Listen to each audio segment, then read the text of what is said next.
Very good morning class, and again welcome to this session of English language. In our previous session we had done few literary devices, and after the session I received queries from some of the students. They were not clear with the concept that we had done in the previous session. So let us quickly revise and then we'll move ahead.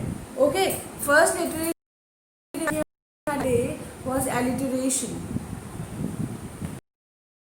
The device that we had done that day was alliteration.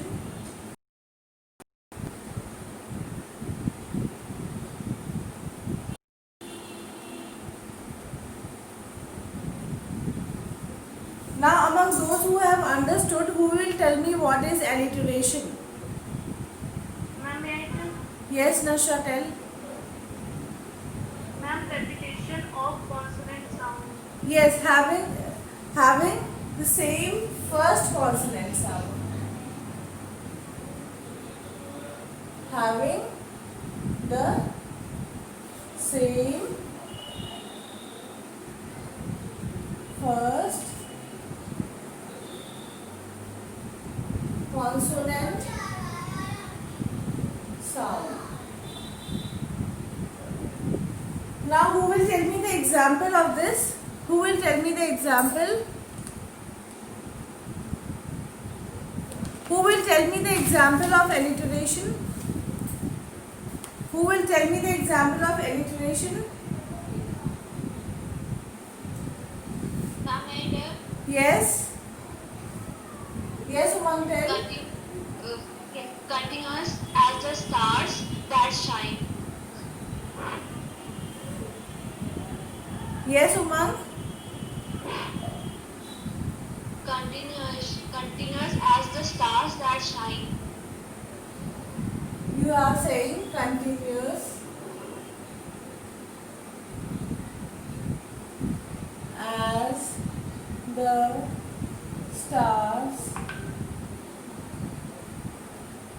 that shine. Stars and shine. You are talking about these two words. Yes, ma'am. You can say they are alliteration, but to make you understand more clearly, let us look at one sentence. The boy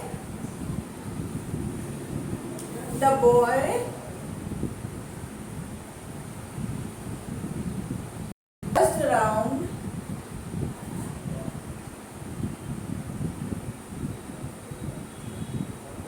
in the bus.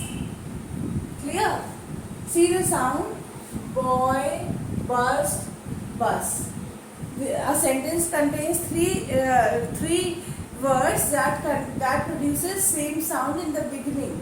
The beginning of the word, that is the first letter of the word, produces same sound. So whenever such type of words are there in the sentence, children, be very clear with it that the figure of speech or the literary device which is being used in such sentences always alliteration. Is it clear? Now just similar to alliteration is assonance. Similar to alliteration is assonance.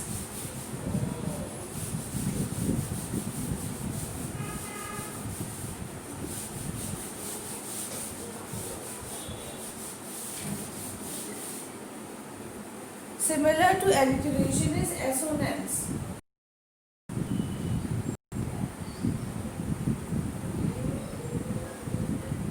Now, children, in assonance also we are concerned with sound of a particular word. Assonance, the first word may be a consonant, but the vowel that is there, the first word or the first letter, the first alphabet of that word may be a consonant, but the second letter of that word is always a vowel and it produces same sound. Then those types of words in a phrase are known as assonance. Clear? In a sentence or a phrase are known as assonance. Is it clear to all of you? Yes, ma'am. Okay, for example, if I say repeat the same vowel sound but start with different consonant sound. Assonance is repetition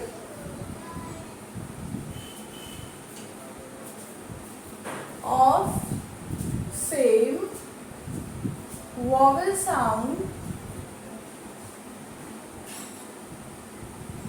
but start with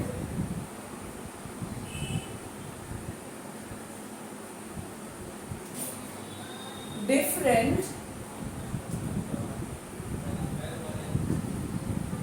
consonant sound. This is called assonance. For example, if I say, how is your cow now? How is your cow now? For example, if I say, how is your cow now? See children, O, O, O, O.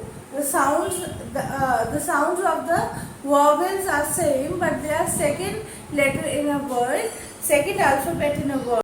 So, and the first alphabet in a word is a consonant. Then whenever such type of words are there, we do not get confused and quickly identify it that the figure of speech or the literary device that is being used in such a sentence is always assonance. For example, bear is near but no need to fear. Bear is near.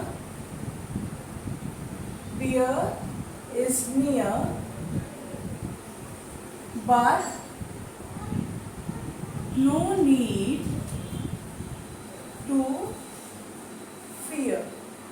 See, E, E, E, E.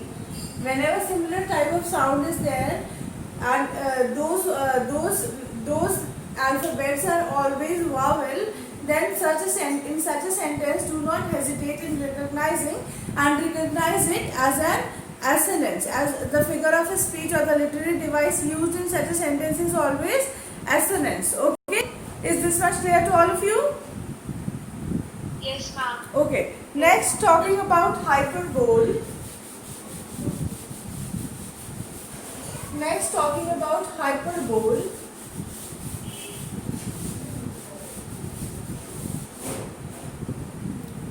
Talking about hyperbole.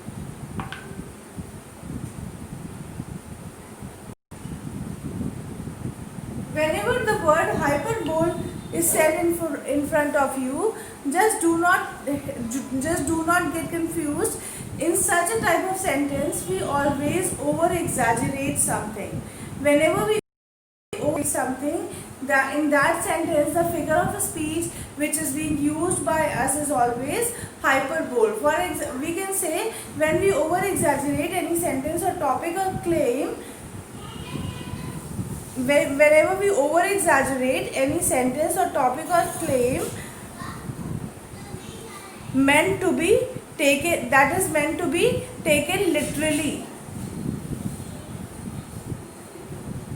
Whenever we over exaggerate any sentence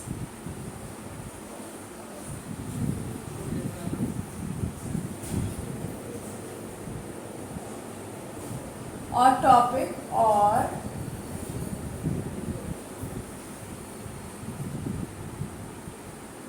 claim.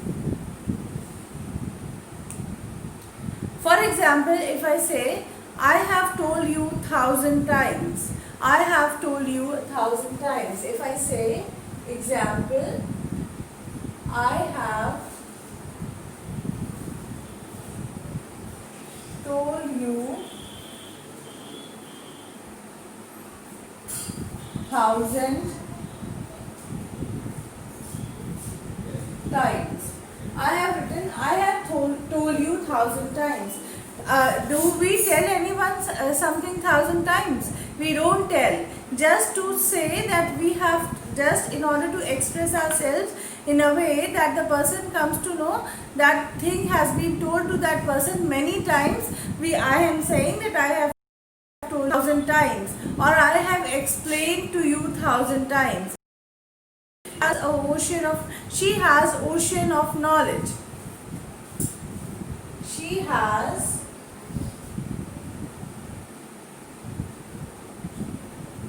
ocean of knowledge.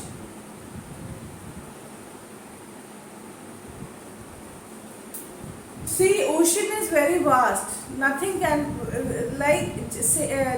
referring to knowledge as an ocean simply means that we are actually telling about someone who has great amount of knowledge.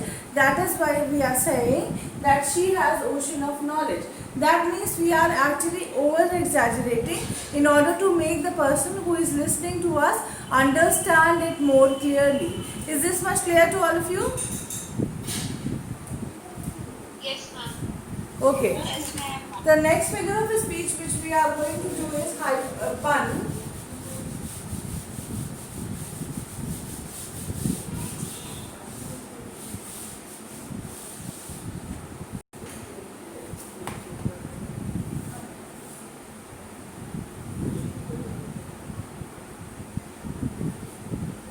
Talking about pun, children, pun is a joke using words, and the sentence might have no meaning or double meaning.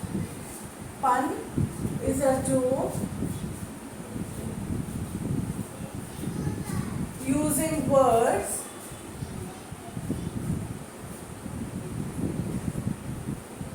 in such a form of sentence. In this form of sentence.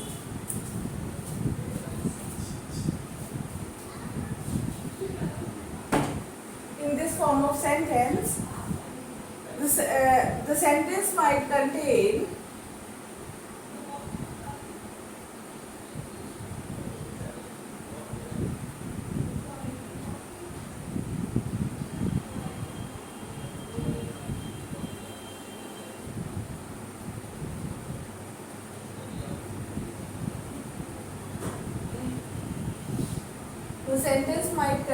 double meaning. Whenever we are talking about such type of sentence where some jokes are being said in a sentence, and in that sentence we can make out that double meaning is there, then we should always be clear that it is not used literally, but we understand it in some of the poems. Sometimes the poets uses them, and in such type of sentence don't ever be confused that it is a pun. For example, say